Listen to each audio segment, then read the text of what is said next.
What's up, and welcome into Under the Hood with me, Jonathan Hood. Thanks so much for downloading the podcast and checking us out on YouTube as well, youtube.com.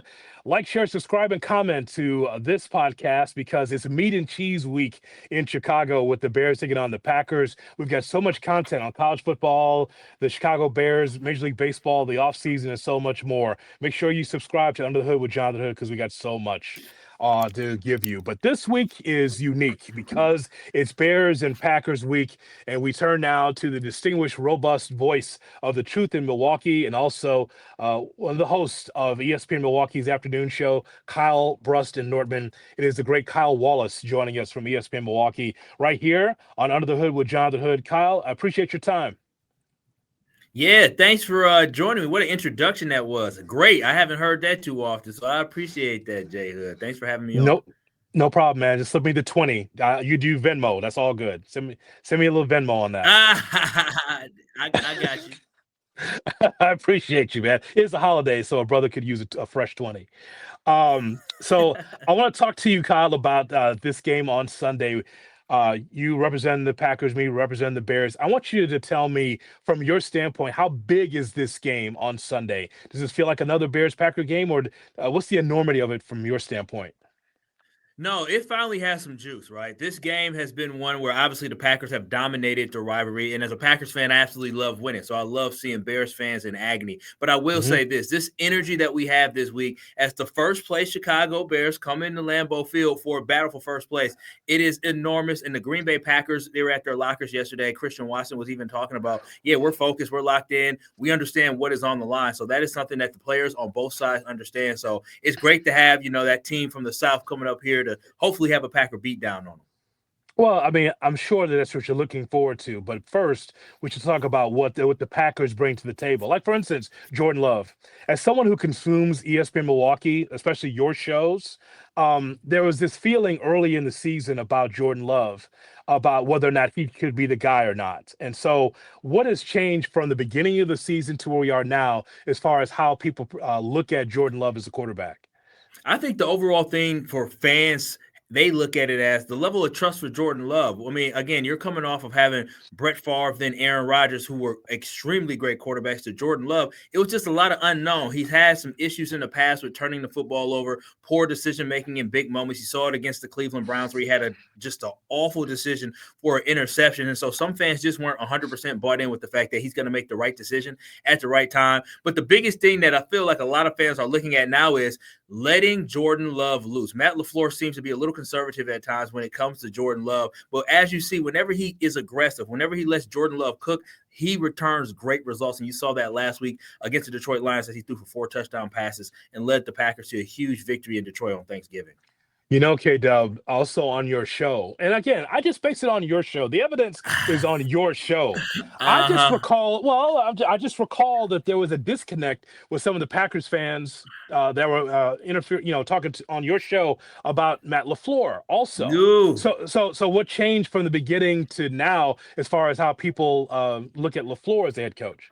Any relationship is going to be rocky. When you love somebody, of course, you got to tell them about themselves. And with Matt LaFleur, I think if you watch the Packers against the Minnesota Vikings, and then you had a chance to watch them in prime time, or I guess early prime time on Thursday against the Lions, you saw completely 2 different type of football teams. And when I say that, the play calling against the Vikings was extremely conservative. You saw them go for it. They 3rd and 3, they decided to run the football versus trying to score when they're, on the 20-yard line going in to try to score. Versus last week, he's going for it multiple times on 4th down, and the Packers scored 2 touchdowns on 4th down. And then they had the huge 4th and 3 conversion at the end of the game from their own 50 only up by a touchdown. So that is the love-hate relationship that fans have with Matt LaFleur, is the fact that he does not have an identity. And honestly, we don't know what to expect on Sunday. What football coach, what type of play calling are we going to get? Are we going to get the aggressive Matt LaFleur who's going to go for it on 4th downs? Or are we going to get the Matt LaFleur that's going to be conservative, just trying to find a way to get a victory and get out of here?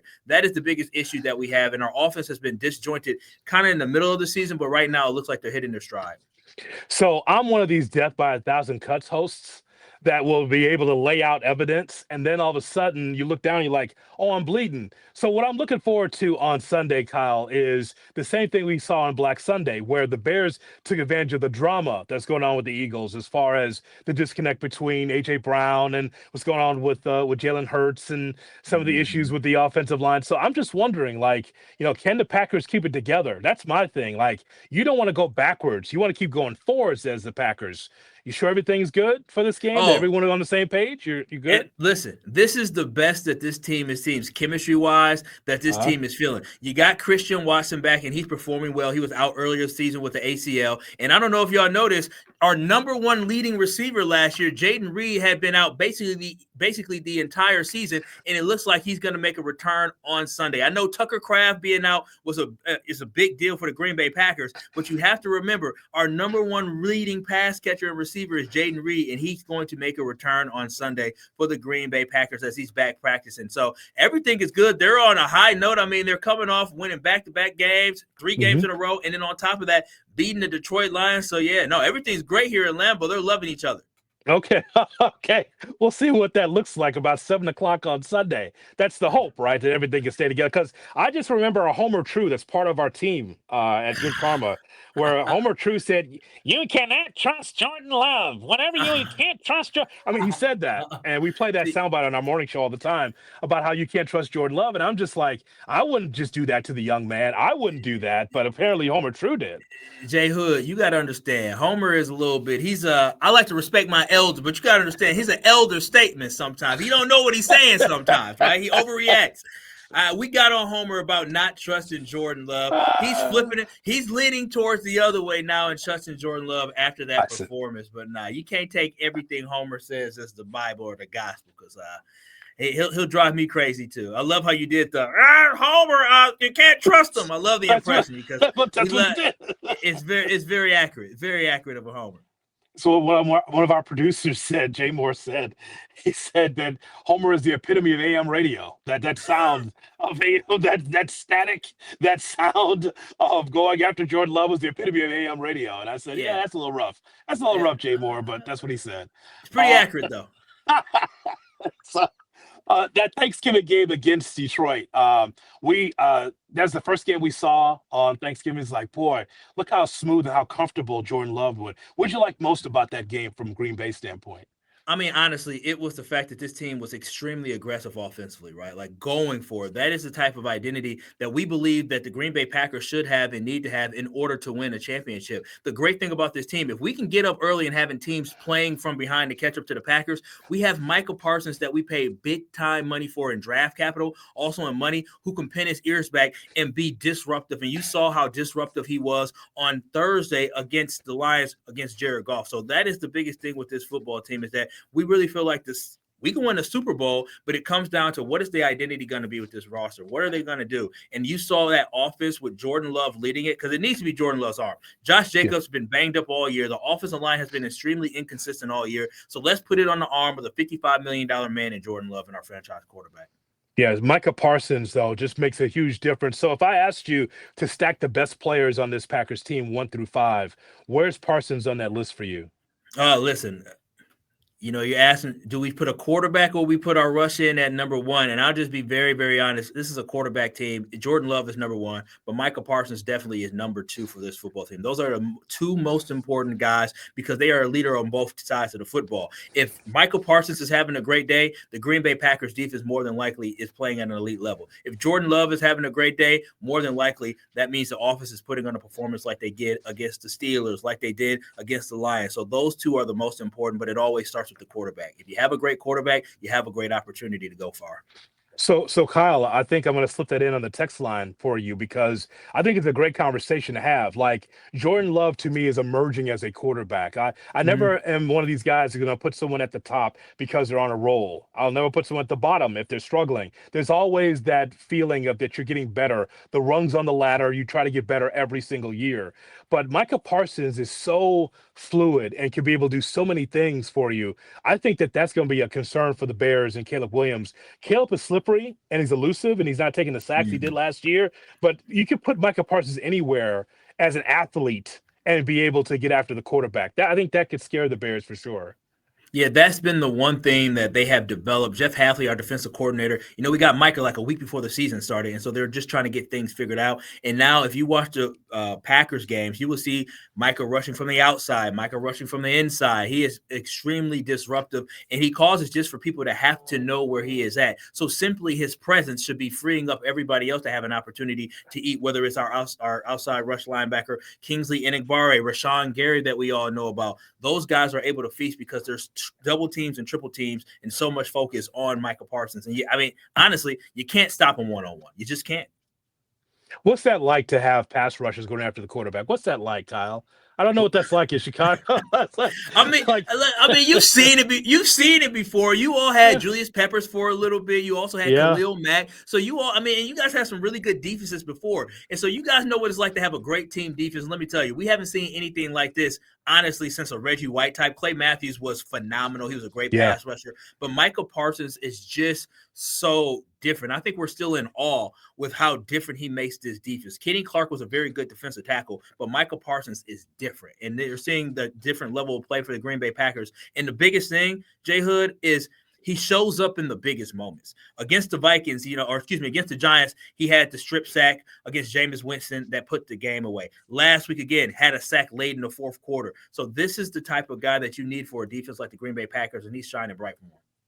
Okay, so from the Bears standpoint, Kyle, I'll just tell you, I'm sure your defense is ready for the two-pronged attack running the football. You saw what happened on Black Friday. I have Philly friends that were saying, I have never seen Philly out physical like that before. It surprised me with this offensive line and the holes that are opened up for the running backs. I was very surprised at the way the Bears ran the football because the Eagles never get pushed around like that. So I just want to know, is your defense ready for that running attack? And the offensive line fixed in one season where you got maybe two, maybe three pro bowlers out of that offensive line based on how they played so far.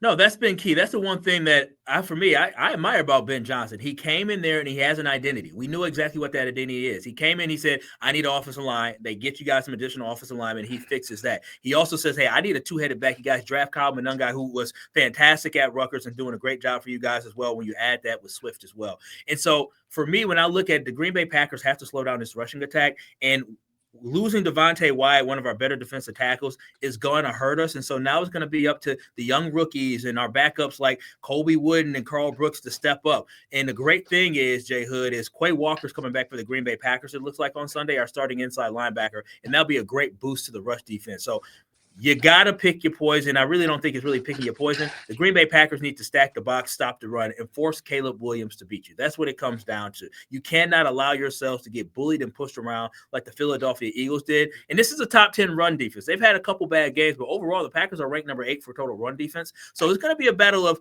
what your strength is and versus what our strength is, and we're going to see who's going to come out on top. Defensively, though, looking at the offensive line of the Chicago Bears, we'll see. We'll see. I think. Honestly, we'll see. We'll see when they go up against a pass rusher like Michael Parsons, what they're able to do. I really think that the Green Bay Packers, you better not let us get the ball first.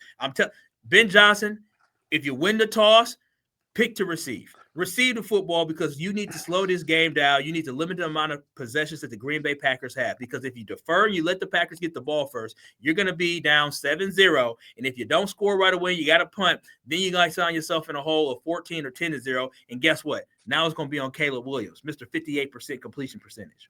Or is it 57.8? Did I give him a little bit too much, J-Hood? You probably no, it's a little bit bigger than that. It's about 60. 59.9, somewhere around there. Round up, huh? Round that bitch up to 60. It's about 60. That's what you do, Kyle Wallace. That's how you do that. I just want to know. I want to know whether or not that the team is ready for Caleb Williams and the quickness of the wide receiver Burden and the tight end Colston Loveland. For sure, those guys has paid dividends. And there's 4 or 5 guys. This is the difference between the Bears this year and last year, or this year and 5 years ago. Caleb has 5 players he can go to at any time. It's just the fact is that those numbers have to be 7s, not 3s. And so you've got to be able to get in the end zone if you can. The Bears can do that, but the red zone efficiency's got to get better. And again, we'll see what happens on Sunday with that. Yeah, I think that's a big thing for you all, understanding you got to be methodical. Look, Hmm. the Packers don't give up explosive plays. They're back in with Evan Williams and McKinney. They are excellent. You can look at it. They just don't give up big explosive plays. So if the Bears have the game plan, which they have the weapons with Luther Burden being able to be somebody that's quick, DJ Moore, I know last year you guys just threw DJ Moore the ball at the line of scrimmage and let him do his thing. Is your game plan running the football, any short passes is something that you guys can be successful at against the Green Bay Packers. If that's the way you can, if you can implement that game plan, you guys actually have a shot to be close in this game, not beat I my love Packers. So that. I ain't I love saying that. that. Keep I it love that. close. I love the big headline out of this is Bears offensive line, we'll see. Hell No, no. This you I said mean, we'll see. You said J-Hood, we'll see. J-Hood, I'm just going to tell you this. I was doing some research this week looking into it. You guys Yes. haven't really faced any good run defense this year. The best run defense you face currently now is the number 16 run defense in the NFL, but everything else has been in the bottom half. The Eagles, yes, you guys out physical the Eagles, absolutely bullied them. But the Eagles had going into last week were the 18th ranked rush defense. So you guys haven't truly been challenged yet with a top 10 rush defense that you're going to go up against the Green Bay Packers. You're going to have that again with the 49ers. So you guys are going to face some really good, the Cleveland Browns. You're going to face that. It's coming. But so far, this is going to be, and Ben Johnson said it himself, J-Hood, this is going to be your biggest test yet offensively against what Ben Johnson said might be the best defense you've seen all year. So it's going to be fun. You're going to find out more about yourself this week. I know that you've said this on the truth before. You can't pick your parents. Same thing here. You can't pick your schedule. You play who you play. You play who you play. Bravo. I give you all the credit. I don't like the Bears. I don't like Bears fans. Where I went to school at was UW-Whitewater, and we got all those northern suburbs of Chicago folks who claim they're from Chicago, who came up to school during the time of like 08 through 12 when you guys were actually pretty good at that time as well. And I'm telling you, you get on my nerves, but I will say this. What a turnaround Ben Johnson has been able to implement in the first season. You lost some early games. You lost to the Vikings early. You got smacked by the Lions, but you were not deterred, right? You guys were able to bounce back, something you were not able to do last year. You were never able to get yourselves going again, and you lost a lot of close games, where this year you're winning a lot of close games. So I give you a lot of credit, and Ben Johnson a lot of credit of finding a way to get a team that obviously had the bones to be a good football team, and now this year you're kind of seeing that come to fruition. Kyle, is LaFleur versus Johnson a thing on your show?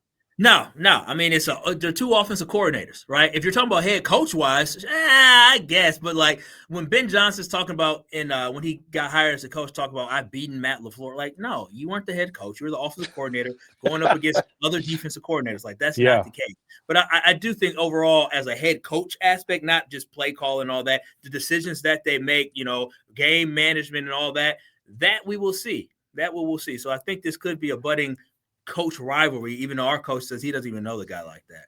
Which is really funny. Like I understand LaFleur, and we talked about on the show, like LaFleur's got the chops. So obviously he's got the heads up on Ben Johnson because Johnson was coached 12 games. So, but LaFleur is better because he's more tenured. But I just think that just to keep the fire stoked, I hope that LaFleur and Ben Johnson is a thing, that there's a real rivalry between the two. I like that. That's just Bears Packers. I like it.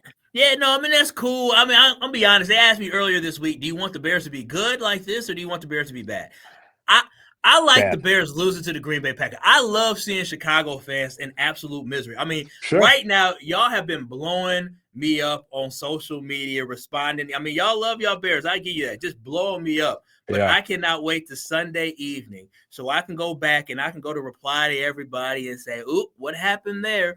What happened there? I love seeing Bears fans in misery and in agony. So I prefer you guys be bad. But I will say I love the juice that this week has gotten simply because these are two of the top teams, not only in the NFC North, but right now in the complete NFC. I mean, you have to be hating on the Bears. I understand why. I mean, you got one right in your studio on Ben Brust. I can understand why you'd feel that way. Let me tell you. No. Let me tell you, because this has been a thing all week. There are so many receipts that your co-host Ben Brust has left from his Bears fandom and his Chicago sports fandom. Man, he's got to understand, just like the federal government, there's receipts, there's tapes, there's stuff. Does he understand? Like, we know that he's getting exposed every day. He's on the Green Bay side of things. He's on the Wisconsin side of things now. All good. But you can never forget your past, because it's coming up this week. It's amazing what I've seen this week about Brust's old receipts. It's crazy. This is how I'll defend my guy. Oh my He did God. he didn't know any better. He didn't listen. He grew up in Chicago, and his families are Bears fans, so he had no choice to be a Bears fan. Then he comes to Wisconsin, and he's still a Bears fan when he comes to Wisconsin. But then he gets a taste of winning at Wisconsin for basketball. He gets a taste of great college football, and then he gets a taste of the discount double check, and he's trying to fight it. And then finally he realizes, as he watches the Packers win a Super Bowl while he's at Wisconsin, he finally realizes, boy, I don't have to cheer for a loser. I don't have to be living in misery. I can jump on the bandwagon of the Green Bay Packers, who now have 3 franchise quarterbacks back to back, a franchise that consistently wins and makes it to the playoffs. I can't say Super Bowl because that would be a lie.